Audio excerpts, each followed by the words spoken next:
नमस्कार, आप सभी का स्वागत है हमारे चैनल पर। आज के वीडियो में जानेंगे आयनिक और सहसंयोजी यौगिकों में अंतर। इससे पहले हमने आयनिक यौगिकों की पहचान कैसे करें और सहसंयोजी यौगिकों की पहचान कैसे करें, इसके बारे में बता रखा है और इसका लिंक आपको आई बटन में मिल जाएगा। आज के वीडियो में हम यही जानेंगे कि भाई आयनिक यौगिक और सहसंयोजी यौगिक एक दूसरे से किस प्रकार से भिन्न है। आयनिक यौगिकों के बारे में आपको पता होना चाहिए कि आयनिक यौगिक किसे कहते हैं। तो वे यौगिक जिसको यदि हम जल में घोले तो वो आयनों में टूट जाए, विपरीत आयनों में, मतलब कि धनावेशों और ऋणावेशों में। जैसे कि कहें हम NaCl, NaCl इसको जल में घोला जाएगा तो ये Na पर प्लस और Cl पे माइनस में टूट जाएगा। तो यहाँ पर हम कहेंगे NaCl कैसा है, आयनिक यौगिक है। तो जो आयनिक यौगिक होते हैं ना, वो आयन से बने होते हैं, आवेश से बने होते हैं। और सहसंयोजी यौगिकों की बात करें तो इसको पहचान करने का तरीका है कि ऐसे यौगिक जो परमाणुओं के बीच इलेक्ट्रॉनों की साझेदारी से बनते हैं उसको बोला जाता है सहसंयोजी यौगिक। जैसे बात किया जाए जल का, तो जल एक सहसंयोजी यौगिक है जिसमें यदि हम इसकी संरचना बनाएं तो ऑक्सीजन के साथ दो हाइड्रोजन एकल बंध से जुड़े होते हैं। अब यहाँ पर हमें ये जानना है कि आयनिक और सहसंयोजी यौगिकों में अंतर क्या होता है। सबसे पहली बात, जितने भी आयनिक यौगिक होते हैं वे ठोस होते हैं, मतलब कि आयनिक यौगिकों की अवस्था ठोस होती है। कोई भी आयनिक यौगिक ले लीजिए, जैसे कि सोडियम क्लोराइड है, मैग्नीशियम क्लोराइड है, कोई भी आयनिक यौगिक हो।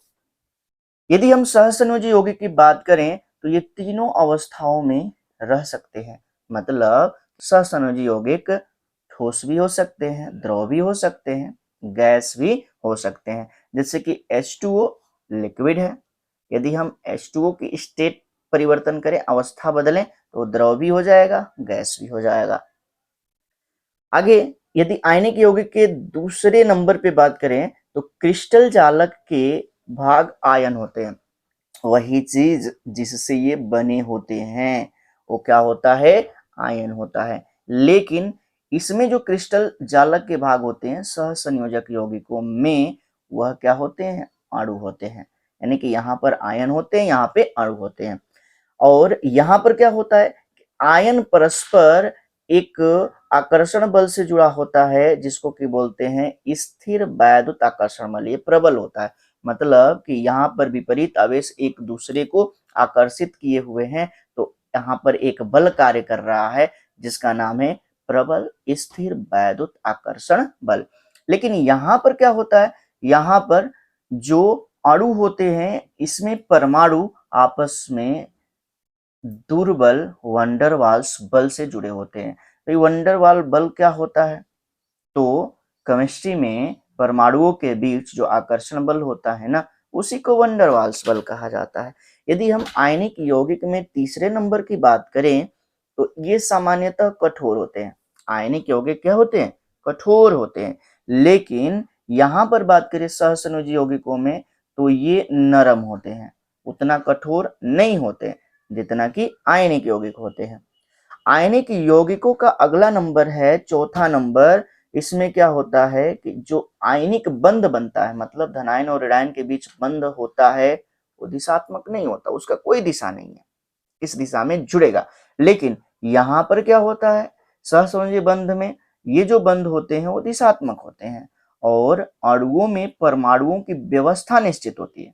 मतलब कि यहाँ पे अणु है जो परमाणु से बना हुआ है, जैसे ऑक्सीजन हाइड्रोजन से बना हुआ है, तो इनकी जो व्यवस्था है वो निश्चित होती है। आयनिक यौगिक में पांचवा नंबर है गलनांक व क्वथनांक उच्च होता है। भाई गलनांक क्या होता है, तो जिस ताप पर कोई ठोस द्रव में बदल जाता है वही ताप उसका गलनांक कहलाता है। क्वथनांक क्या होता है, तो जिस ताप पर कोई द्रव वाष्प में बदल जाता है वही क्या होता है, उसका क्वथनांक होता है। तो यहाँ पर इसका गलनांक व क्वथनांक उच्च होता, मतलब अधिक ताप दिया जाएगा तो ये पिघलेगा या वाष्प में बदलेगा।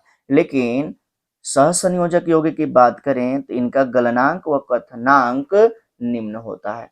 इनका गलनांक व क्वथनांक क्या होता है, निम्न होता है। कम ताप पर ये क्या हो सकता है, पिघल सकता है, वाष्प में बदल सकता है। इसी प्रकार से अगला नंबर है गलित अवस्था या जलीय विलयन में विद्युत का सुचालक है, मतलब इसको पानी में घोल देंगे तो ये आवेश में बदल जाएगा और ये जो आयन है इसके द्वारा ये विद्युत के सुचालक हो जाते हैं। यही बात किया जाए यहाँ पर तो ये विद्युत के कुचालक होते हैं क्योंकि इस पर कोई भी आवेश नहीं होता है।